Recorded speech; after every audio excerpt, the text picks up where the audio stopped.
Praise God for it.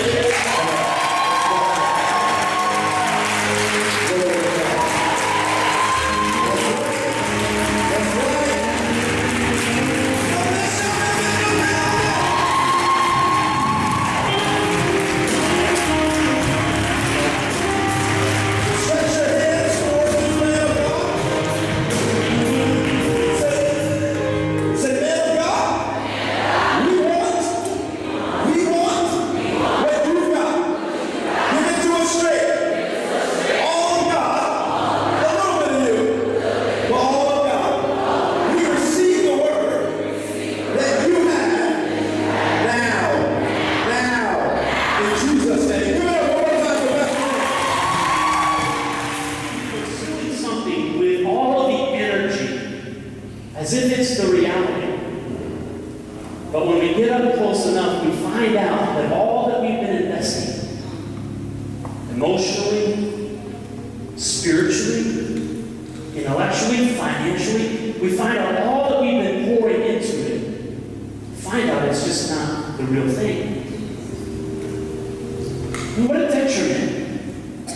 But not only does that keep you from experiencing the reality of what you could be experiencing, but what a detriment that it actually keeps others from experiencing the reality of what you're trying to pursue and trying to experience.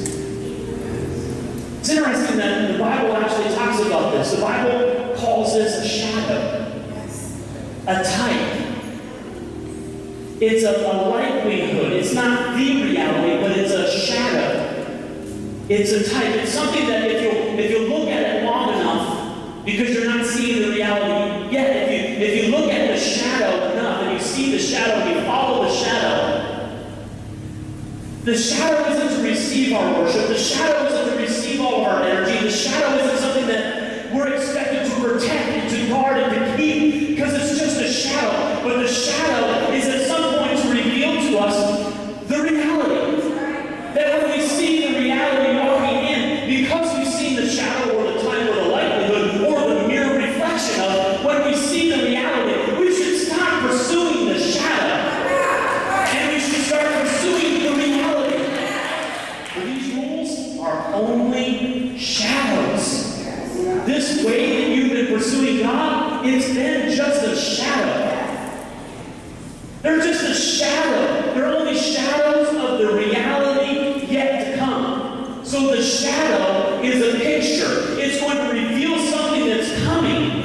So you need to keep your eye on the shadow, but just know that at some point reality is going to come and you're going to have to shift what you're looking at.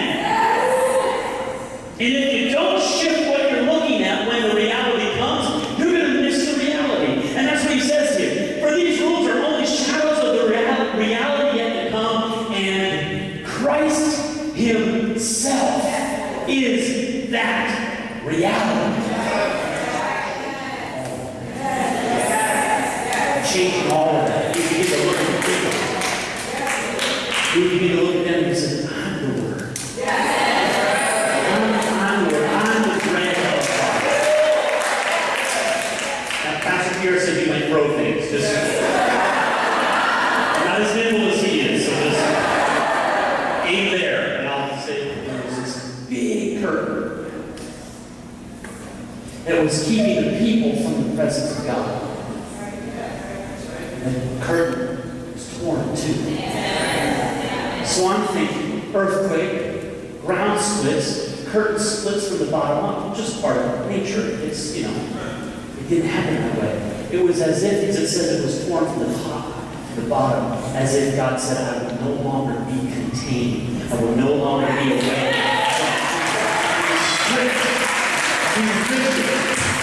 Why did he do that? He did it so that every person, every man, woman, boy, and girl could themselves go into the presence of God. Every man, woman, boy, and girl themselves could be in the Word of God. So that every man, woman, boy, and girl would no longer be pursuing a shadow, would no longer see something in the distance, kind of see the form and shape of it, but I'm not sure I can make it out. He said, no. Those rules, they were only shadows to yet reveal the reality. But here's the deal. The reality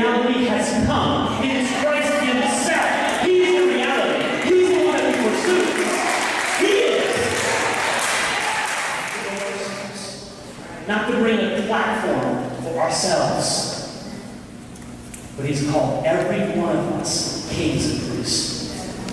Every one is a king and a priest. Every one of us can now go into the presence of God on behalf of ourselves and others. That's what he's saying. The shift is happening. The shift is happening. Every one of us now is to come and to pray for ourselves and for others.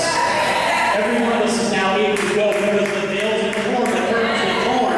The presence of God isn't even behind the veil anymore. It doesn't even live in the building anymore. It's not even in a place. It's not even in a location. He is no longer there. Where is he? He is in you. He is in me. That's where he is.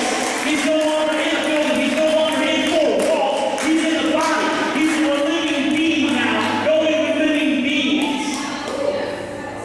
So what has happened? Because from that day 2,000 years ago, when Jesus was walking with his disciples, are the very first ones that were transformed from the inside out. Because he breathed on them the Holy Ghost. Give us clarity. Give us understanding. Give us peace. Speak to our hearts today. So that Finisher's Church wouldn't be finished after 4 years. But Finisher's Church, because of every man, boy, and girl, and woman stepping out of the shadow, Finisher's Church will begin to take strides